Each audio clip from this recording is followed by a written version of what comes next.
Okay, I think we're at 6:35, so we'll go ahead and get started since we do have quorum.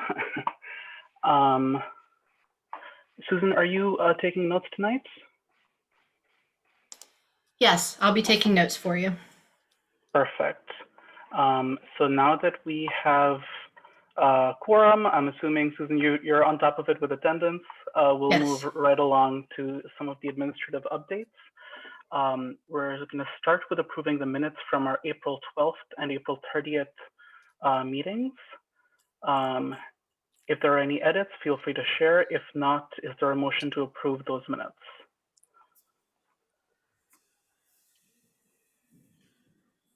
Motion to approve, Madam Chair. Great. Any objections? I'll second. Perfect.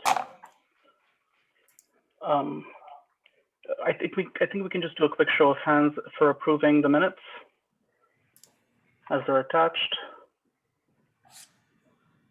And I think that's the majority. Great. So those minutes are approved and put into the record. Susan, are you able to announce the nominees for the officer positions? Yes, let me just pull that up real quick. As far as nominees, what we have received is Dalbin for chair and Nadia as the vice chair. And I believe you will be voting on that at your next meeting. Wonderful. That's great. Very excited to have those nominees. We are going to be having a special meeting later this month, and Who is no? Sorry, Vernon, I think you were muted. Oh, vice chair. Who was nominated? Nadia. Yeah. So we're going to have a special meeting later this month to talk about some of the statewide bills and how they're going to be impacting our work. I know that the Hiring and Discipline Subcommittee has already weighed in on Leobor, and we're going to try and understand what version of that was passed at the state level, how that'll impact what we can do at the county level, and some of the other provisions in those bills. Then we're having our next monthly meeting on June 14th, and that is when we'll listen to both Dalbin and Nadia as nominees for the officer positions and have the election. We'll also use that meeting as an opportunity for the hearing that we voted on related to drug arrests. And if you have thoughts about how that hearing should be conducted, feel free to send those to me, Dalbin, and many thanks to Eric for helping us put that together. Feel free to share those thoughts with Eric as well. A couple of other reminders: July 12th, which would be our normal July meeting, is the date we've set aside for our annual public forum. Many thanks to Susan and Carlos for working with us and figuring out how we can do that. They're also helping us figuring out translation of our public comment template into different languages that are spoken in the county, so we can do in-language outreach. Yeah, I think those are all the administrative updates. So big thanks to everyone all around for all your help with the various pieces. And I should also mention that the statewide policing bills briefing was Caroline's idea, so thank you so much for that.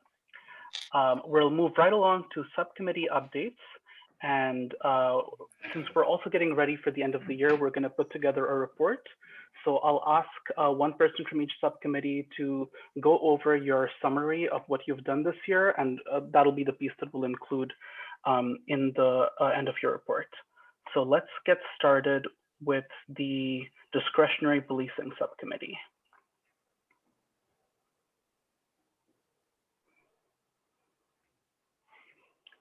So that's Cherie, Justice, and Robin. And those might be the folks we don't have here right now. So let's move on to the next one. Let's go to emergency response. Jen, take it away.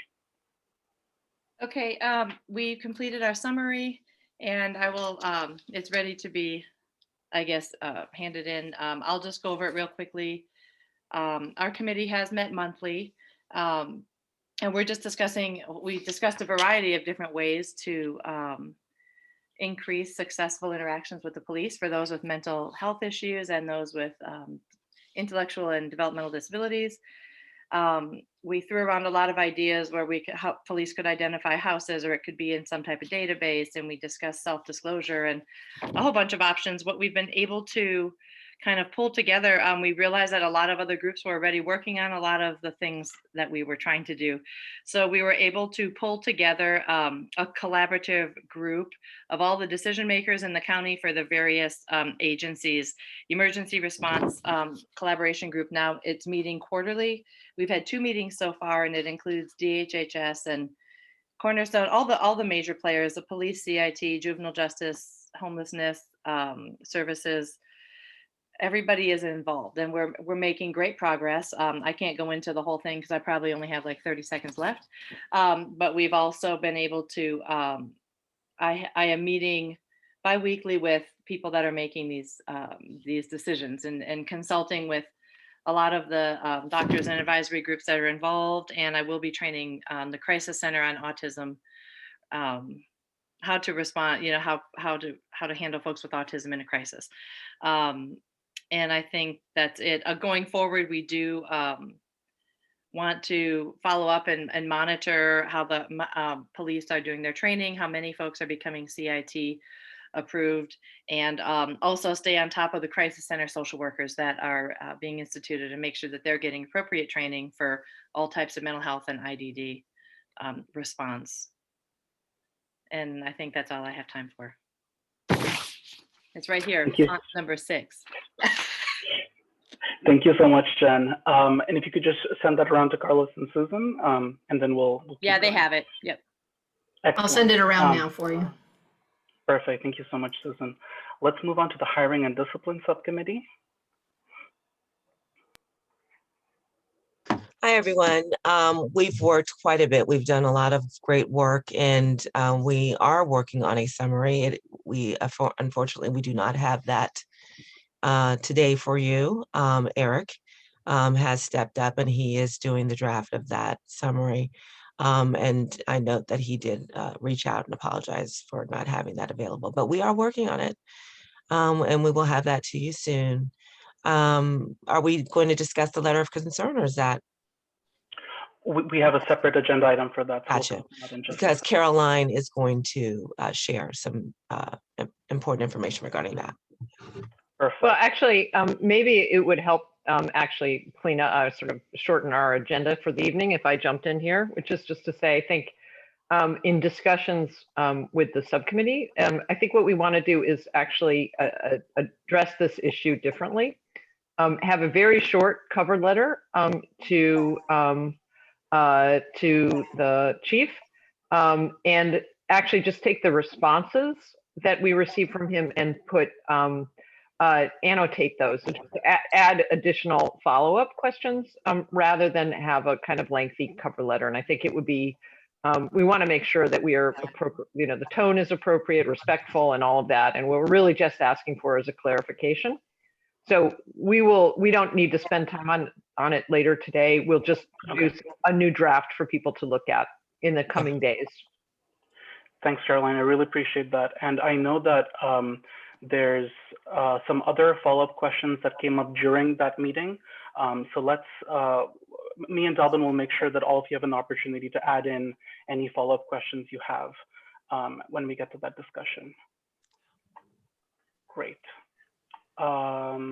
Then let's move right along to policing in schools. Yep. So me and Dalvin put together our summary, so I can just read that off. During our first year as a subcommittee, the Safety in Schools Subcommittee has met with the Montgomery County Juvenile Justice Commission, Montgomery County's Racial and Ethnic Disparities Committee, Young People for Progress, the Montgomery County Council on Parent-Teacher Associations, over 30 student-led organizations, over 200 Montgomery County Public Schools, teachers and administrators, and the county's Reimagining Safety Task Force. We have received presentations and supporting documents and testimonials from the Silver Spring Justice Coalition and over 50 MCPS student groups created in the aftermath of the George Floyd murder. We have formally and informally heard from numerous stakeholders during Police Advisory Commission meetings and have ensured we followed up in regards to concerns raised during those meetings. We analyzed two pieces of legislation, County Bills 4620 and 721 respectively, and endorsed Bill 4620 with its specified budgets. We refused to support Bill 721 as it was an inadequate piece of legislation that did not meet the needs of the community and instead served to criminalize youth of color further. We have analyzed the sparse information that has been provided regarding the current proposed community resource officer model and do not support this model. This model is a rebranding of the school resource officer model, and it expands police involvement in our communities to now encompass middle and elementary schools. In our year plan, we have begun to work on an alternative proposal to this model, and that takes into account all of the information we have gathered this year and ensures that children and teachers are in safe environments that allow for positive youth development. Over the next year, we will focus our work on the following. One, identifying professional development opportunities for MCPS staff in the topics of positive youth development and crisis intervention. Two, scheduling presentations from experts on age-appropriate behavior management tools that MCPS can implement instead of calling the police. Three, identifying community-based organizations that can partner with MCPS schools to provide mentoring to students. And four, designing a school safety and well-being model for MCPS that does not include law enforcement. That's fantastic. Thank you so much, Jasmine. And thank you also for being proactive about looking at the new proposal around officers in schools. And I think once you share that around to everyone, we'll also have a chance to look at it and see how that factors into our work moving forward. Is Robin here now? I believe I saw him on one of the chats. Yeah. Yes, I am here. Hi, Robin. We're just doing subcommittee updates. Yep. Would you be able to? Yeah, excellent. Yes, I'm going to be quite brief. The discretionary policy subcommittee is focused on three issues. First is traffic stops. We have undertaken a significant amount of analysis of the data regarding traffic stops, as well as reviewing the data from OLO and the Reimagining Policing report. Our analysis has raised a number of key questions for MCPD, and those questions have been sent to PAC leadership for PAC approval prior to submission to MCPD. We have undertaken additional statistical analysis of traffic stops and accident data designed to test the MCPD argument that traffic stops are primarily designed to prevent accidents. Preliminary analysis suggests that only about 20% of the distribution of traffic stops is explained by the distribution of accidents. And we can do more on that another time.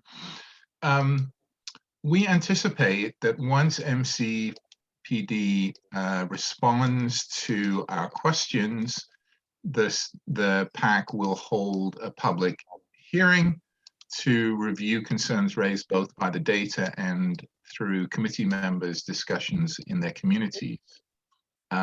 We anticipate that hearing would be followed by a full PAC meeting and subsequently by any recommendations to council and executive.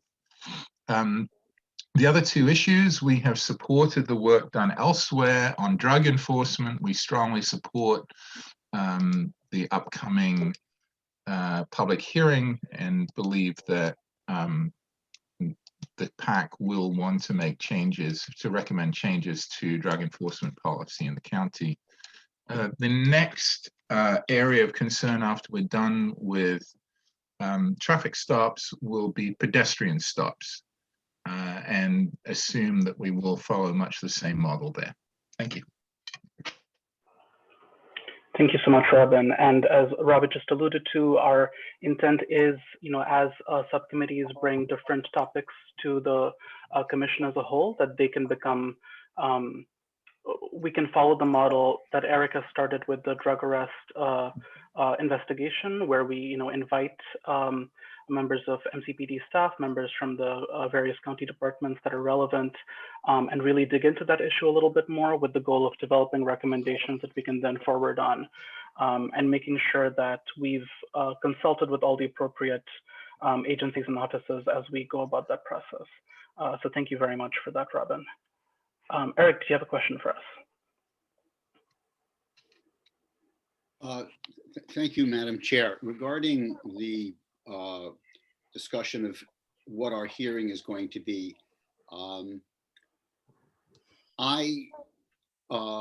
this may be out of order, but I can't imagine an adequate hearing and having elections on the same evening.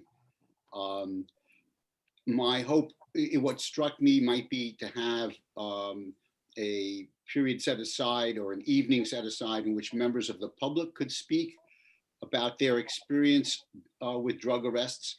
And then after we have input from the public, then we hear from the public officials who would present data and be able to answer questions that we at least would be able to be informed by. If we begin by getting the public officials presentation, then we end up being in a situation where we're talking to the community, in effect, sort of saying, but the public officials say, we're becoming sort of just inadvertently or unwittingly the defenders of the administration's presentation of their data. At least that's my thinking.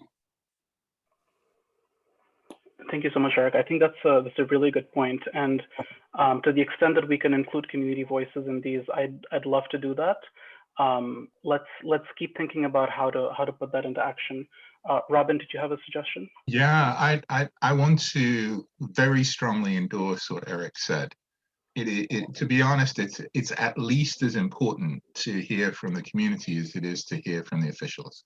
Officials have many voices and many places to put their concerns to us. I think it's in a certain sense our primary job to be a place where the community has voice. So I would prioritize that. Certainly, I completely agree. And I know that when we were all appointed, part of that was about the various connections we already have within community. So I think that forms a very natural starting point. And also towards the beginning, we solicited suggestions for community groups to work with. So that'll be another helpful resource to go back to as we think about this outreach. But I completely agree that starting with the perspectives of community would be a great way to frame this. Then let's move along to the next item on our agenda, which is in fact hearing from one of those very community groups. So I really want to thank Joanna Silver for joining us tonight. Joanna, if you would share a little bit about your work in the community and what your organization does. I won't do that for you, and then we can go right into your presentation. Great. Thank you so much for having me. This is my first PAC meeting, and I'm really grateful that you invited me and also Rob Landau from the Silver Spring Justice Coalition to be here. So let me briefly give you a little background on SSJC. SSJC started almost 3 years ago when a Montgomery County police officer killed Robert White, a Black man who was walking in his own neighborhood in Silver Spring. And the officer claimed to have stopped him because he looked suspicious for having a rip in his jacket. This was the first of 6 people killed by police in Montgomery County in the past 3 years, and there were several before them. SSJC is a multiracial coalition. We're made up of some attorneys like Rob and I, many community members, many of whom were neighbors of Robert White. And then we have a number of organizational members. So SSJC is truly a coalition representing organizations and individuals. Even though it has the name Silver Spring in it, it represents people and is populated by folks from all over the county. So I'm going to share my screen, and I put in the chat a link to a letter analyzing or setting forth our position about why we believe that Montgomery County's use of force function code 131 does not comply with Montgomery County Expedited Act 2720. So I'm going to go ahead and see if I can share my screen successfully. And Joanna, while you're doing that, maybe let's just go over the background a little bit. The county passed a bill last year around use of force. The bill required that MCPD develop the use of force policy within 6 months, which would have been February of this year. That's taken a little bit longer because MCPD is trying to get officers trained. And it's going into effect next week. Is that correct? Yes. So can you see my screen? Yes, thank you. Sorry, you have exactly all of that. I'm so That's sorry. good because you did exactly what I was going to start with. So I want to back up for a minute just to say that SSJC takes, so what we have said is that basically there has been delayed implementation of this use of force law that requires a use of force policy to be created that has certain minimum standards. And we see problems both in the substance of the policy that was created and in the fact that it's been delayed. And this is something that we take very seriously.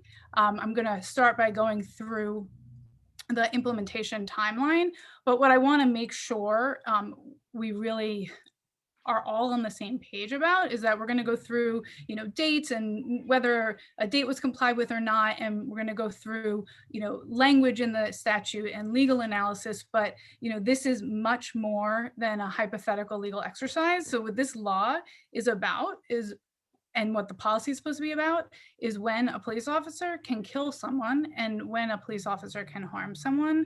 So we want to make sure that we're all on the same page about, the fact that we're not just kind of picking away at little details. We're talking about the fundamental rules regarding how police officers engage members of our community and our serious concerns about the fact that these rules are not being implemented in the way that the county council intended for them to be implemented. So as Shabab said, the bill was introduced back in June. It became effective August 10th. And it said that this new policy was supposed to be put into place on February 10th. So beginning in early February, SSJC sent emails to the county executive asking if we're going to be seeing the new policy because it's supposed to come into effect on February 10th. There were several emails sent. We did not receive a copy of the policy until March 6th. And when we received the copy of the policy, we learned that it would not actually be implemented until May 17th. So it was supposed to be implemented February 10th. It is now not going to be implemented until May 17th. And our analysis showed that the policy violates both the letter and the spirit of the law that ordered it to be enacted. So we wrote a letter and sent it to the county executive and the entire county council. And we also copied this commission on March 23rd. And then we sent a second letter with more detail, and that's what is in the chat on May 1st. And we have been told that the county attorney's office is writing some sort of brief or letter explaining or responding, and we haven't received that yet. So that's where we are in terms of the timeline. And you can go ahead, if you have questions, you can ask me, or should we wait, Shabab, until the end for questions? Let's wait until the end just so we can get through the whole presentation. And I'm trying to, there we go. Okay, so we identified 8 different ways in which the policy clearly conflicts with the law and 4 different ways in which the policy violates the spirit of the law and undermines the law's goal of reducing harm by the police. So I want to start with just a few very basic, very clear problems with the policy. So the first is that the law very expressly said that the minimum requirements in the policy, so this policy that's required by law, cannot be changed through the collective bargaining process. And this was something that there was a lot of heated discussion about. And in the end, you can go back and watch the work sessions. It was the county attorney's office that assured us and assured the council that the language that was put into the law would make it clear that the policy could not be bargained away by the FOP. And yet, if you look at the policy, the very first line says that if there's any contradictions between the policy and a contract, the contract prevails. So that's a clear conflict. Second is that the law also required changes in MCPD's no-knock warrant policy. And it did not require it to be contained in the use of force policy, but it required a new policy, and we have not seen any evidence that a new policy was written or has been enacted. The third very glaring omission is that the new law requires MCPD to create written guidance about how officers are to interact with specific vulnerable members of our community, and that guidance is supposed to be created in consultation with the community. There has been no guidance written, so the policy contains none of this guidance, and we have no information about any community consultation. I think we would have heard about it if that had happened, so we're assuming that has not happened. And then another very minor, well, it's not minor, but very clear conflict or omission in the policy is that the law does contain a whistleblower protection. And it says that the use of force policy must prohibit retaliation and discipline as a result of an officer reporting a violation of the use of force policy or a commission of a crime by another officer. The policy only prohibits retaliation. So the policy does not prohibit MCPD for disciplining someone in relation to their choice to report on an observed violation of the use of force policy or attempted potential criminal conduct by another officer. Okay, so a little bit like less easy to explain, and I'll go through them quickly, even though they are complicated, but violations and conflicts between the law and the policy. So the law requires that officers use alternatives to force before using force. And the law specifically omitted the word reasonable.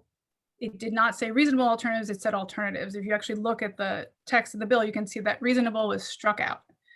And the policy adds both the word reasonable and the word safe to the requirement that alternatives be used before deadly force is employed. So officers, based on the law, are supposed to use alternatives before using non-lethal force and before using lethal force. And this policy now adds this diluting language that the alternatives have to be reasonable and safe, and the policy does not define the word safe, which is, I think, a very, it's certainly not a legal definition, a legal word that has any sort of common understanding. The policy's guidance on the use of less than lethal force is completely different than the guidance in the Act. And it's far more expansive. So it allows the use of less than lethal force in many more circumstances than the Act allows it. Another significant problem is that the policy basically subverts, I would say really guts, the law's required prohibition on striking a restrained person. So the law basically defines a restrained person as an individual under control who is not actively resisting arrest by use of intentional force that threatens serious bodily injury. And the reason that language was put in there, this requirement that they have to be not resisting arrest by using intentional force that threatens serious bodily injury, was specifically to say that an officer cannot strike someone just because the person's wiggling around while they're in their handcuffs, right? So the officer cannot use the fact that someone is doing essentially what Eric Garner was doing or what George Floyd was doing as an excuse to strike them. And what the policy does is the policy adds its own definition of the phrase under control. And the law admittedly did not define under control, but the policy defines under control. And it does it to mean that the person is calm, not combative, and that it is unambiguous that the subject is compliant. So basically, in our view, I think it's quite clear an officer could basically strike someone unless the person is unambiguously compliant, calm, and non-combative. And then the final very clear omission from the policy that is in the law is that the law requires a consideration of the officer's behavior when determining whether force is necessary. So the definition of necessary in the law includes a consideration of the totality of the circumstances, and one of those circumstances is the conduct of the officer. And that really aims to get at this idea that if the officer basically created the situation which required the use of force, or the officer's conduct escalated the situation, then that should be considered. The officer should actually be using less force as a result of the fact that the officer contributed to the situation in the first place. And the policy does not mention that anywhere. It actually has a long list of circumstances that justify the use of force or that should be considered. And it does not include the behavior of the officer. Okay, so those are the very clear conflicts that we saw. The other major problem that we have with this policy is that it does not reflect the intent of the act to raise the use of force standard above the constitutional minimum. So it does not, it doesn't reflect the spirit of the law, and it undermines its intent. So those of you who are familiar with the law, there's a Supreme Court case called Graham v. Connor, and it basically says, force must be reasonable. And that's what this law set out to change in Montgomery County. It was to say that we're no longer going to talk about whether force is reasonable, but in the context of deadly force, we're going to ask, was it necessary as a last resort? And in the force of less than deadly force, we are going to ask whether it was necessary and proportional. And so, instead of just saying that at the beginning of this policy, recognizing that this is a change, what the policy did was that it literally did take its old policy and added language to it. And so it just added the word necessary throughout the policy. And so it created this new and really kind of confusing standard that force must be, quote, objectively reasonable and necessary. So it tacks necessary onto what used to be the objectively reasonable standard. And so strictly speaking, as long as the word, they're both there in the conjunctive and necessary, that complies, but it is confusing and diluting and basically maintains this concept of reasonableness that the law very expressly sought to remove.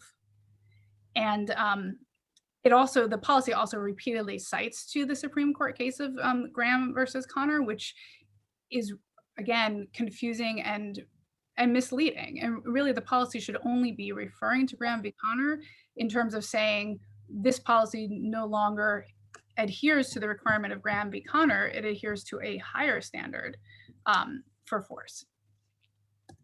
And then finally, and I apologize because I think I'm going over already. So the other intent of this law was to encourage officers to use alternatives to force and to de-escalate and to really change how officers interact with members of the public.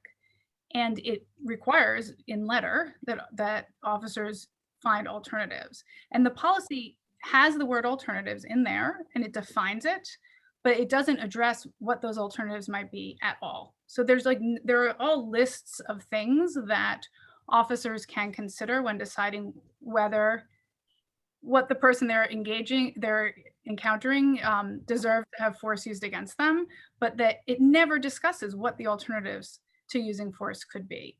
And then, as I just mentioned, the policy basically encourages the use of force and creates protection for the officers by providing a long list of behaviors that justify the use of force. And the list includes things like clenching their fists, having an aggressive stance, being non-compliant.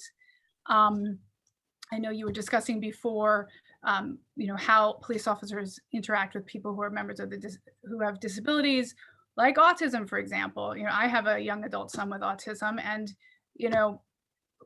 he is not compliant. Like if an officer tells you to stop, that is and you don't stop, like that can be seen as aggressive behavior that justifies the use of force in this policy. And then, last but certainly not least, the policy, as I said before, for less than lethal force, you need to have, the force must be necessary and proportional. The law admittedly did not define the word proportional. The policy does, and its definition is fine, but except that it omits a very important consideration, which is the force needs to be proportional to the threat the officer's facing, but the force also must be proportional to the law enforcement objective and to the societal interest that the officer is is trying to further, right? So there is a different type of force that should be used for someone who you're trying to stop from shoplifting versus someone who you're trying to stop from assaulting another person. And we included in our analysis a cite to the American Law Institute's model use of force policy, and they point this out very clearly there, that the societal interest in actually seeing the person seized and stopped has to be part of the use of force analysis. So that is a lot. I will stop sharing my screen. Thank you so much, Joanna. And my apologies for not welcoming Mr. Landau earlier. Thank you also for joining us from SSJC.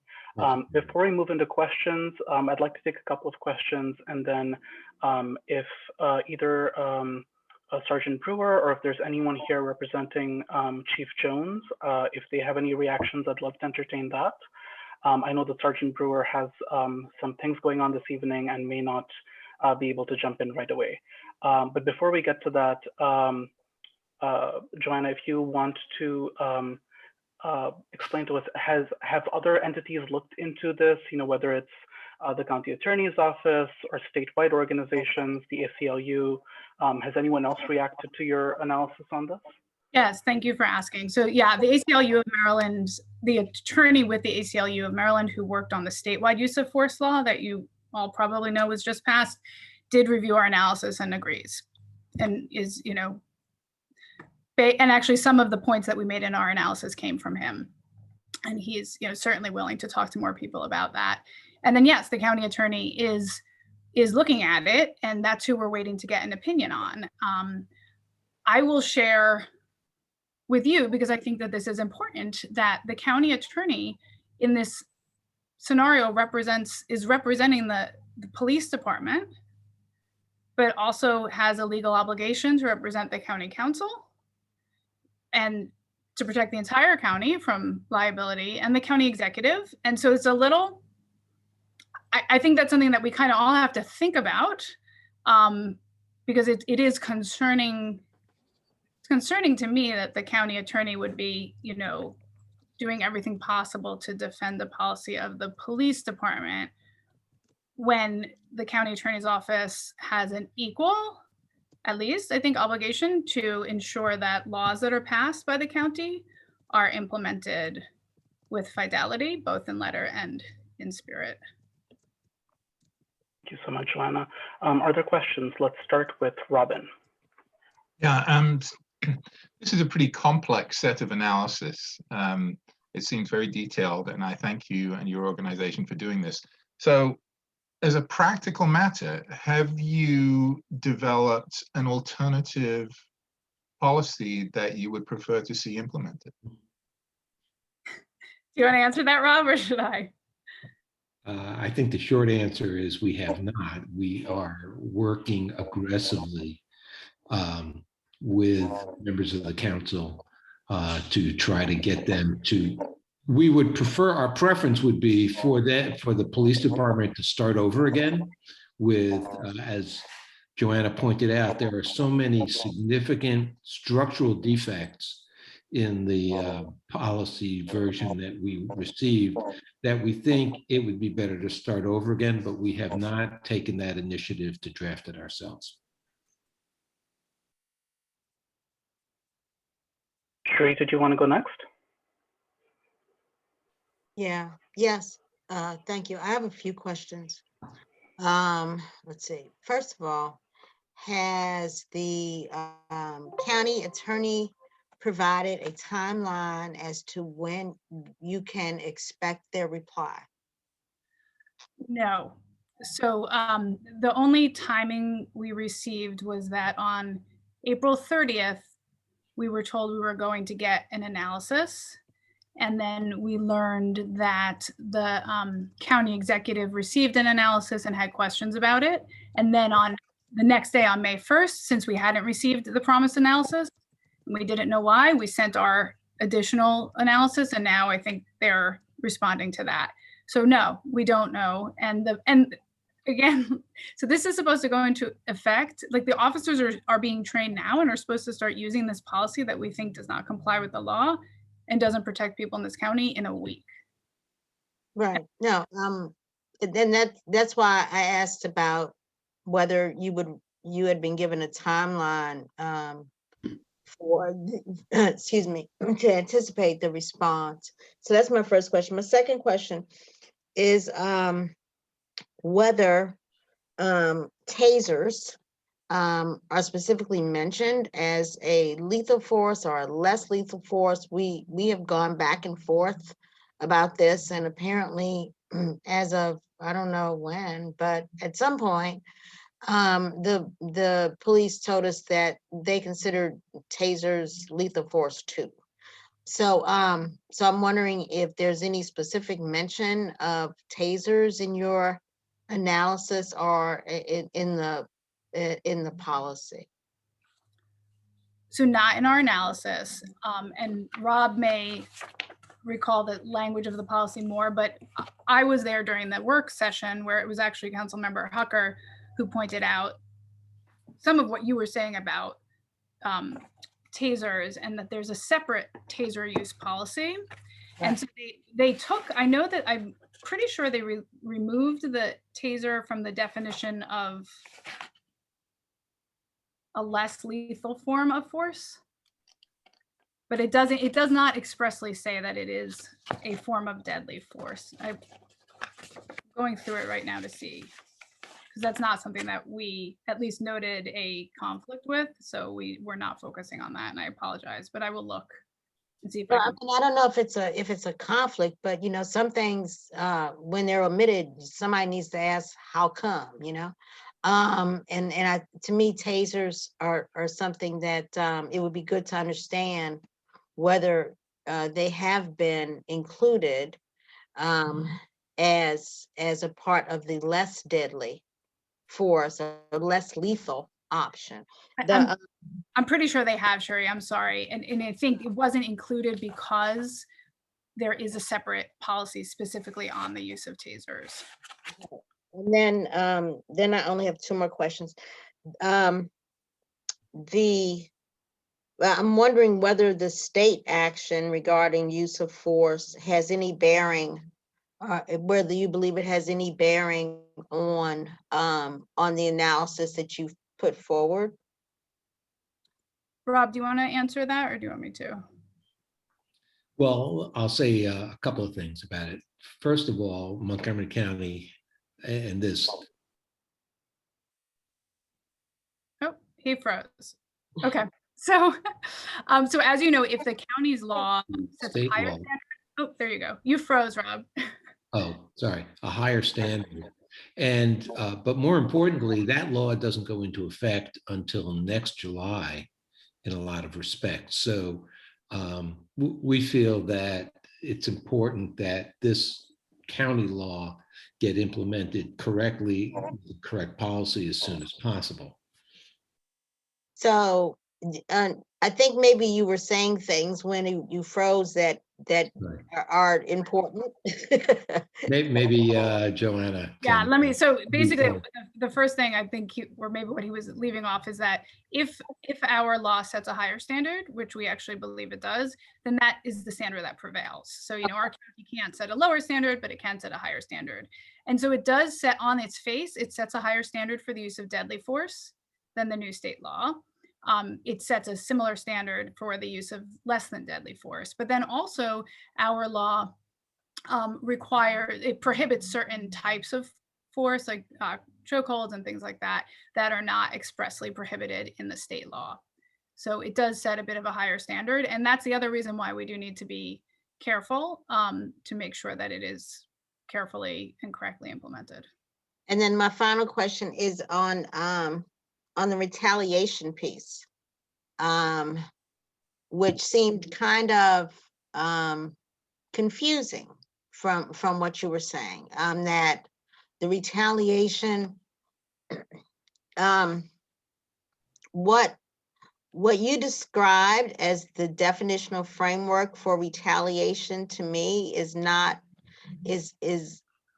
fully encompassing what retaliation is. And I'm wondering whether there was any thought about a more robust definition of what constitutes retaliation. And those are that's really all the questions I have. So the last question, whether there was a more robust discussion, is really, a question I think for the council. From my memory of work sessions, there was not a robust discussion about what retaliation might look like, although disciplining someone can be a form of retaliation. I mean, so there was a very clear choice. Yeah, that's my point. If you discipline somebody, I don't know how that's not retaliation. No, but it is. I guess that's what I'm saying. Right. Right. So the law requires both that. And so that, I think it was an intentional choice for the statute to say retaliation and discipline, and the policy. And look, this may have been an oversight, but it's kind of a big oversight, but the policy takes out the word discipline. Thank you so much, and Sherry, those are some excellent points. And Joanna, if you and/or Rob want to drop your contact information in the chat, we can make sure that additional questions are sent your way. Before we end this part of the agenda, though, I'd love to turn to Assistant Chief Patel if he's on, and see if he has anything he'd like to add. I had raised my hand sometime. We'll come to you in just a second, Mr. Ricks. So good evening, and I'm on the go, so I apologize if I'm not looking at the camera because I need to be watching the road. I certainly have listened to and heard the presentation that was given. The department and obviously the county executive's office is aware of the letter, or I guess letters that have been sent by the Silver Spring Justice Coalition, and it's my understanding that a response is being worked on. So I don't want to dive into too much here in a moment, other than to just, kind of say that, a great deal of work and consideration went into the development of the policy. There were delays because we do take this policy very seriously, as does the FOP. And I don't want to speak on their behalf, but there were a lot of significant points that had to be discussed, including the department and the FOP and the county executive's office. So we worked as hard as we could, as fast as we could to get it done, but we wanted to get it right. And we don't normally do training for every single policy that we release. And this training actually took, I think, between about 3 to 5 hours, depending on the class and number of questions. It was held in person, and we have, once the policy was set, we've been working very diligently to get everybody trained, because this policy is extremely important. And while there's some other ones that are basic kind of day-to-day more mundane issues that don't need specific training, when we deal with serious issues like use of force, then we invest that time. So I would presume that a response is coming, in relatively short order from the executive's office, and that's what I can tell you about, where we are at the moment. Thank you so much, Assistant Chief Patel. And then we'll go to Kate very quickly. Kate, I know you have a lot going on tonight, but thank you for taking a chance to speak with us. Yeah, I appreciate it. And I'm sorry, I'm not going to be on video just because I'm moving as well. First, just to Ms. Branson's comment, as far as I'm aware, Montgomery County Police has never considered tasers a deadly implement or a deadly weapon. It's always been less than lethal, and it still is now. And what was said before by Ms. Silvers, that it's correct. It's in a separate function code, which is 133. If you guys are interested in reviewing it, please let me know. But my understanding is that is also currently being rewritten to comply with the legislation that was passed. Regarding the union's involvement in this, and the comment that is in the beginning, Ms. Silver, to the comment from your committee, is that comment regarding that it defers to the contract is in reference to anything outside of that legislation. So that comment is referring to the only things that we can negotiate, the union recognized and understood. And when we met regarding, when the policy was created by the county, we met regarding it. We didn't even discuss or touch on anything that was passed in legislation. If you read the legislation, it says at the minimum requirements in there that are in that policy cannot be negotiated, which we agreed to and followed the law on that, and we will continue to do so. that statement is in there, that because as you've seen, that policy is extensive and there's a lot of things in there outside of the law that may be able to be subject of collective bargaining. For example, benefits, safety, and so forth. But those are the only things that can be negotiated. The union recognizes the legislation, and we understand that we can't bargain anything that's contained within the legislation. And we recognize that from the beginning. I just want to make that clear. If there's any questions, please let me know. Thank you so much, Kate. I'll take the two final questions from Mr. Ricks and Caroline, and then we'll move on to the next agenda topic. Mr. Ricks. I think a portion of what I was going to say has been covered. The FOP contract is not until 2022. So, I mean, anything that negotiable now is, the state has said that they're going to get rid of the contract negotiations more or less for FOP. And on the no-knock, isn't there federal and state legislation? Didn't something come out of the state on no-knock? And the other thing is that many years ago, several years ago, I served on a task force with the Attorney General of Maryland. That's when Doug Dancer. And the taser before then was considered a non-lethal weapon. We changed the designation to that from that task force to a less than lethal weapon, because there were other things that could come as a result of use of the taser that may cause death. So the taser, and if you've seen the demonstrations of how the taser is used or has to be used, there are incidents where the taser may not be effective on a person if they, depending on how they're dressed or how they move, what have you. So that's why it was said to be a less than lethal weapon. Joanna, did you want to weigh in about the no-knock on the state level?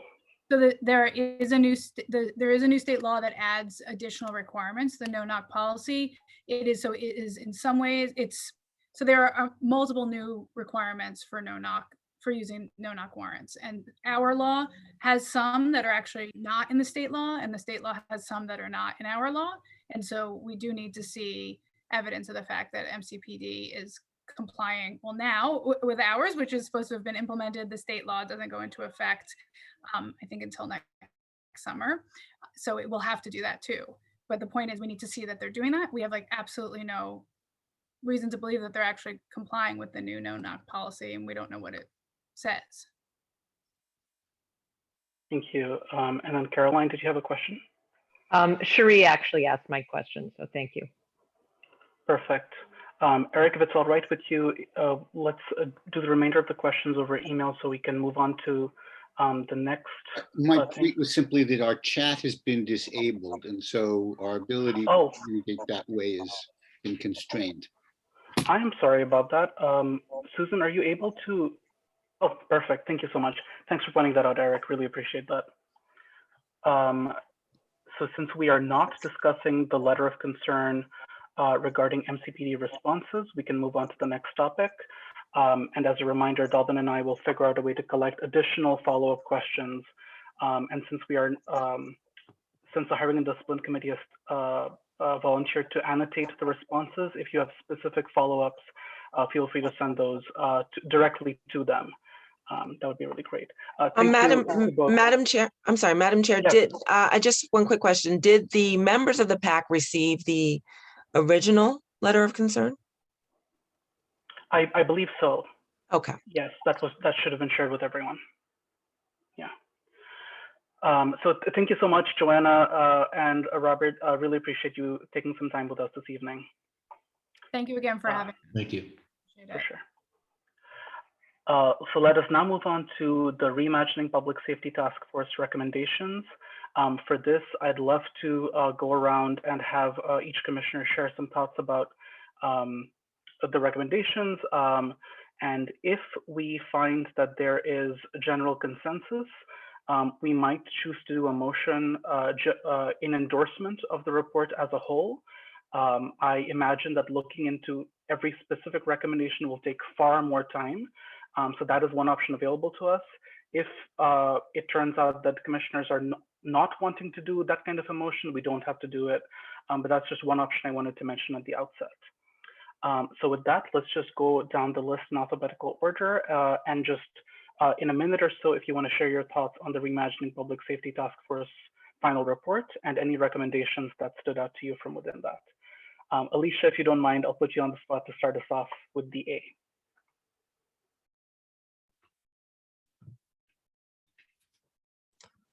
I was trying to take myself off mute. Sure. Thank you. Thank you, Madam Chair. I was looking over the report, and I believe another PAC member had mentioned earlier the consideration for approving or putting out formal support by the PAC of their recommendations. And I think that that is a good idea. I mean, it's very strongly supported by data. Right off the bat, there are tables of statistical data presented regarding racial disparity in arrest in traffic stops. And some of the things that are most telling to me is that data on traffic stops by race, ethnicity, and gender show that Black male drivers have the highest rate of traffic stops at 38%. Black drivers overall account for 27% of traffic stops, despite Black residents accounting for approximately 20% of the population in Montgomery County. That's right off the bat, that's very concerning to me. That and it looked at other disparity with regard to Asian drivers, Hispanic American drivers, Native Americans, and white citizens counterparts, white residents counterparts. And it stated that inequitable outcomes continue through the spectrum of traffic enforcement, of violations, searches, and a rate of stops throughout various county places. So, I'm glad that the Discretionary Policing Committee is also looking at pedestrian stops, because that's something that I had also sent questions to Chief Patel regarding stops of persons on the street. And we actually had a presentation by Captain Coquinos regarding those stops. And again, that is of grave concern to the Hiring and Discipline Subcommittee, given the death of Kwamena Okran, which was precipitated by an on the street stop. So, and again, there is data regarding that. So I'll say one last thing. I was looking at the use of force as the presentation was being made by the Silver Spring Justice Coalition. And the RPS report states that MCPD releases an annual review of police use of force broken down by demographics and police district. In 2018 and 2019, police districts 3, Silver Spring, and 4, Wheaton, had double or triple the number of use of force incidents than any other districts, with cases rising rather than falling. Data shows the use of force is applied disparately based on race. 55% involve Black residents, who make up 20% of the population. And a majority of cases in Black areas of the county, particularly in District 3 and 4. This inequity stands in stark contrast to the county's stated commitment to racial equity. I mean, they've got the data. They make their recommendations based on that data, and I would just like us to remain mindful of those facts. For sure, thank you so much. And let's just keep it quick, because I'd love to get through everyone before we discuss. Caroline, do you want to go next? Sure. I agree with everything that Alicia has said. I would just say, I think generally that the recommendations are very strong, and I think give us a good framework. I would vote to endorse them. I don't need to add anything else. It's all laid out very clearly in the report. Thank you, Caroline. Cherie? Hi, yeah, I would be in favor of endorsing the recommendations with these caveats. That it's still not clear to me when the audit that was ordered of the police department will be completed. And so, you know, if we could make note of that, that we look forward to actually reading how that audit dovetails or interacts in whatever way with the reimagining task force, because I thought it was all going to be one big old shiny package with a bow, and it's turned out to be a couple different packages. So that's one caveat. The second caveat is something that our subcommittee has spoken about, and that this report talks about, and that is this notion of the law enforcement culture, quote unquote. I would be in favor of supporting what they have said regarding the cultural piece. However, I believe we should also make note that at this point, we really don't understand what constitutes, and this is a point that Justice has made in our subcommittee meeting, so I'm not trying to steal anybody else's thoughts, but we really don't know what constitutes performance measures if it's not how many stops you make, I mean, so that kind of feeds into this whole cultural piece, because people get rewarded for what they do. I mean, just for real, and then I would, and what also feeds into the culture piece and the traffic stop piece, which I think we should definitely mention, is that these pretextual stops are not, should not be policy. This just simply should not be policy. It may be permissible, but it is up to someone to decide that, what you can do is not what you should do. To me, in my humble opinion, the pretextual stops are exactly what lead to the disparities. And I don't think the commission really delved into that. So I think, we should, in our endorsement and support of the things they have said, I think we should note that there are probably some things that that we believe merit. Thank you, Ms. Branson. We're just gonna move through to everyone else. I'm done. Thank you. Dalvin, do you want to go next? Yeah, thank you, Madam Chair. I would support endorsing the recommendations. The thing that stood out to me is that on page 27 of 84, there is a comment that states, there's two paragraphs that state, despite clear documentation of patterns over several years, community members of this focus group perceived MCPD stakeholders to have a staunch belief that the department is a model agency that does not need to make improvements on racial equity outcomes. That belief has been expressed frequently to members of this working group, to the whole task force, and in public comments. Community members' attempts to address clearly reported data indicating racial disparities were met with MCPD stakeholders, justifying actions that lead to disparities and ignoring the existence of disparities. It is appropriate for county residents and MCPD officials to disagree in good faith about how to fix these documented problems, but the tendency to defend or ignore the evidence rather than acknowledge the need to prioritize racial equity and make changes to achieve it indicates a deeper political challenge that county officials must face head on. Racially equitable policing will not be possible in the county until residents, county officials, and MCPD leadership all agree that it is essential and are willing to accept the plain data showing where the problems lie. And that was the biggest takeaway for me, because I think that in our work, right, and I think all of our subcommittees have different stories and different experiences and different perspectives, but in order to really do this work, right, I think there needs to be a come to Jesus moment about accepting that there are some things that need to change, because if everything was perfect and if MCPD was a model agency, they wouldn't need us. So thank you. Thank you so much, Dalvin. Let's move on to Eric. I'll pass my time to someone else. I didn't need to speak. I support endorsing the recommendations. Thanks, Eric. Let's move on to Jasmine. I also don't have anything to add. I support the recommendations as well.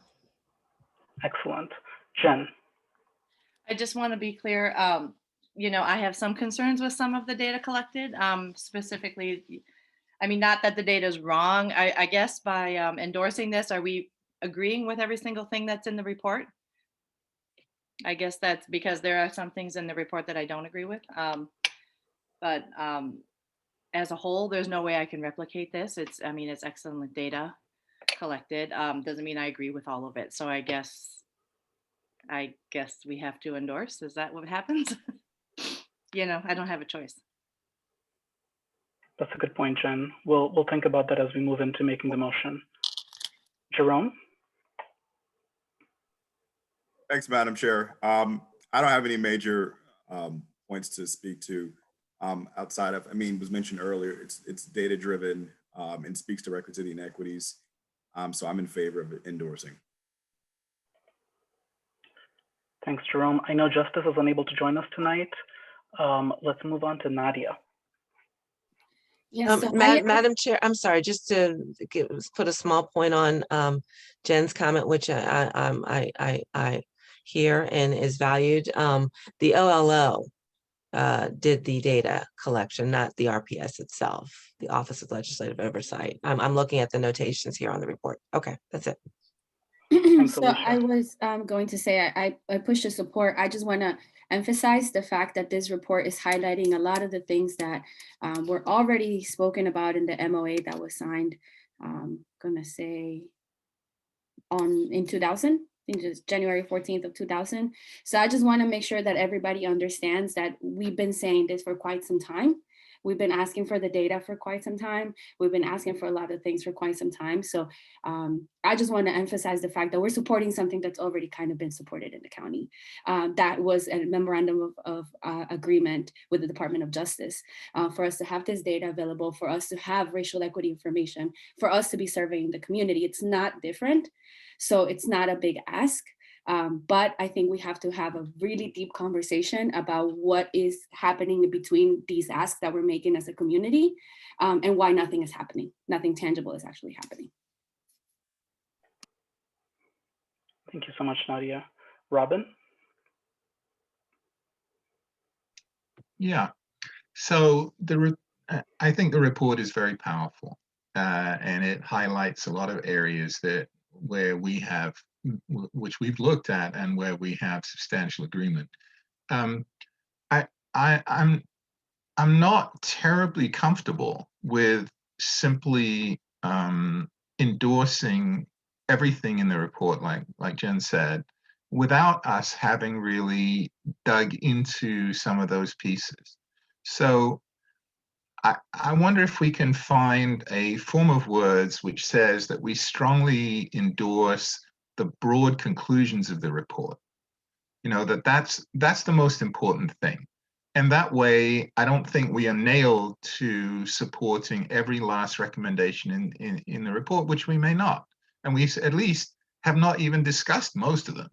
So I don't see how we can, you know, fairly proceed as an entity with a sort of line by line support for something that we basically haven't fully discussed. So I would be in favor of a really strong statement of broad support for the conclusions of the report, rather than just as a plain endorsement. Thanks, Robin. Mr. Ricks. I cannot endorse the report. There are a number of things in there that I don't necessarily agree with, things that we don't have sufficient discussion and data on. I know that there was a lot of emotion behind some of the discussions of the report. And I don't think we have a terrible police force. It surely is always room for improvement. And until we had the opportunity to go through the report and get some more and have some more discussion on it, LOL that group. They do excellent data, things. So I'm not opposed to some of the data. I'm just opposed to the fact that some of the thoughts and recommendations. Thank you, Mr. Rex. And I'll just use my own time to say I really appreciate everything folks have brought up, and particularly the points Dalman made about the observations on page 27 about the unwillingness to acknowledge some of these systematic issues. That is certainly of concern to me. What I remain supremely concerned about, almost as we end our tenure and think about transitioning officers, is this sense of fragility around any kind of positive conversation around how we can make things truly safer for our communities. The fact that we need to make some kind of change is going to mean that some people's profession that they put their life and soul into is going to change. And there just remains this tremendous sense of fragility around any kind of criticism. And I'm not sure how we can move past that in a healthy way. We've maintained a very professional approach in our work on this commission, but I'm not sure how we can continue to critique and grow without getting past this fragility. So that seems that was sort of my main concern and something that I really appreciated coming out of this report. Having said all that, Robin, I really liked your idea of endorsing the broad conclusions of the report, and we could move forward and take a vote towards that. Would you like to make such a motion? Sure. I'd like to move that the commission endorse the work done as part of the project, and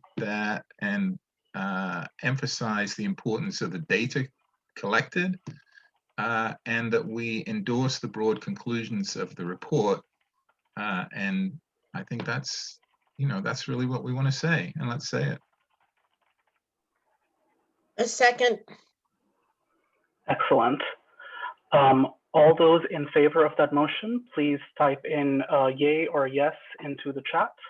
All those opposed, please type in no. And anyone wishing to abstain, again, feel free to type that in as well.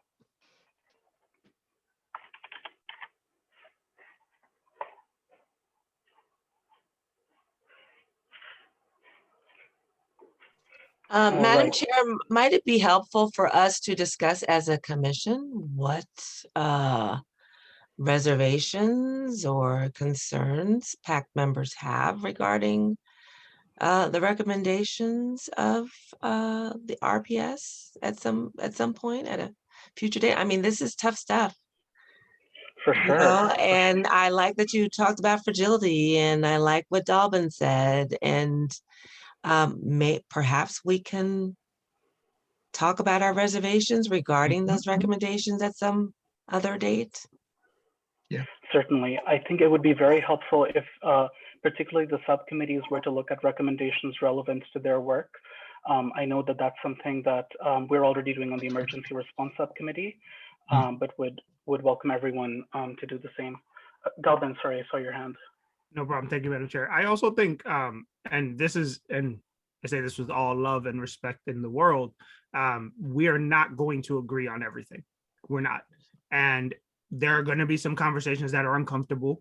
We're not going to leave liking all of us the same way we liked each other when we started a year ago. And that has to be okay too, right? Because this work is heavy work. If it was peaceful work, we would have gotten it done a long time ago. And so I think that there's this notion, right? Because we respect each other's professional experiences and we respect where each other came from professionally. And I can disagree with you till I'm blue in the face and still respect you. My mother raised me that way, that I can disagree with you and still respect you. But we got to be willing to get uncomfortable with each other, because this work is not going to get done with us sitting here singing Kumbaya, holding hands with each other. It's not going to work like that, because there's going to be things that we take from this work specifically, right? And I've had, and I see Ms. Brewer has her hand up, so I'll use her as an example. Ms. Brewer and I have had conversations outside of here, and she's been able to disagree with me without me wanting the worst for her, right? Like, I think it's okay.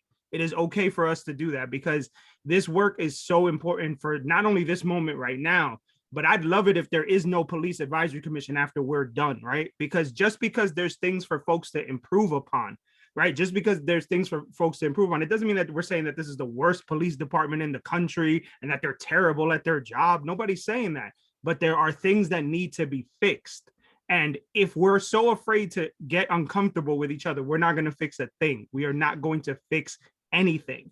And to Robin's point, because I think if we look at this report and we take it in pieces, right? Like, okay, this is one section. Okay, let's get through that. This is another section. We get through that. Then we'll make more headway than us sitting here kind of thinking like, well, you know, I kind of agree with this, but I really don't want to offend Chief Patel. No offense, Chief Patel. I know you're there and I know you're driving, but like I saw your name pop up. Oh, I don't really want to offend Chief Patel, so I'm not really going to agree with this. No, like we got to get uncomfortable, folks. Because it's the only way we're going to really be able to do any of this work.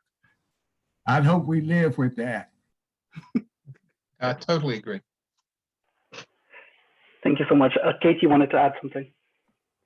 Yeah, thank you, Dalvin. I just kind of want to second what you're saying, but also ask that everybody go into this with an open mind. I know, Dr. Gaster, you talk a lot about statistics, and I think some of the statistics need to be looked at and they need to be delved into, but there needs to be more information as well.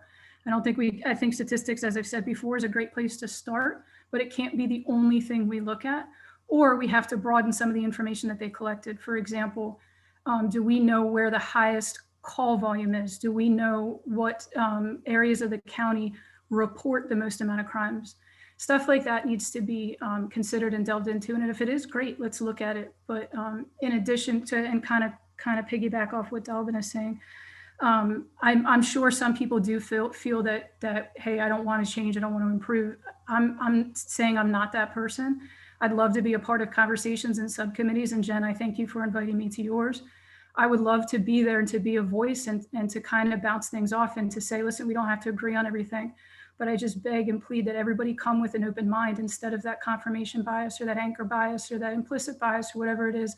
I'm willing to do that. And I just ask that everybody kind of meet and kind of do the same thing because we have some time going forward. Thank you, guys. Thank you. Nadia? Yeah, and I think one of the things that we need to, yes, I understand coming with an open mind and being able to come into a space where we're, what I learned organizing is that it's uncomfortable to unlearn oppressive behaviors. And that's what leads to the conversations that we continuously have in the space.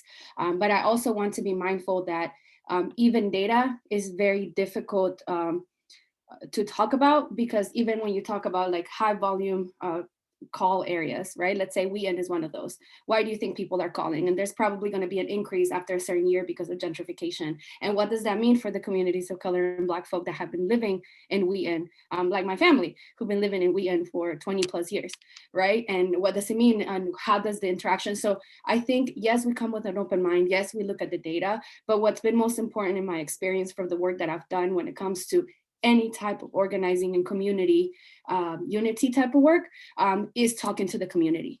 And I think part of it is, sure, you can tell me that there are all these policies, but how does that look on the ground? Sure, you can tell me that there's an MOA and there's this reimagining the police task force and there's the police advisory commission and there's this racial and equity policies that, okay, great, these are written, how are they being implemented in the community? The only way we know is by bringing them on the space. And so it's being mindful that we are that community. We are the people that have been living here. We are the people that have experience and have personal individual experiences with the police and with the people that we work with. And I think Mr. Vernon said something important and said, I hope we can live with it, right? Live with the decisions that we're making. And the reason why I present myself here very strongly when it comes to the values and things that I come with is because I have to live with that, because my community holds me accountable to that. I don't hold just myself accountable. Once I'm done, this recording is out in the field for everyone to see, for everyone to know what kind of voices we're uplifting in the space. So we have to be really mindful of what that means, not just for us or what policy is going to be created, but what is it actually going to look on the ground. Thank you so much, Nadia. That was an excellent discussion. I thank all of you for bringing your full selves and your values and your opinions and for sharing those respectfully. Do we have any new business items for the commission? And if not, we can adjourn a little bit early this evening. As a reminder, we are putting together our briefing for late May. We still don't have a final date on that, but we'll let you all know as soon as possible. And that will be when we hear from some experts and hopefully some legislative staff about the statewide bills that passed and their impact on our work at the county level. Just one quick thing. I hope everybody will keep Carlos in their prayers. He was not feeling well as we started the meeting and left. So hope he gets better, and we'll keep him in our prayers. Certainly, Mr. Ricks. That's a lovely note to end on. Thank you all so much. Have a lovely evening and see you later in May. Thank you.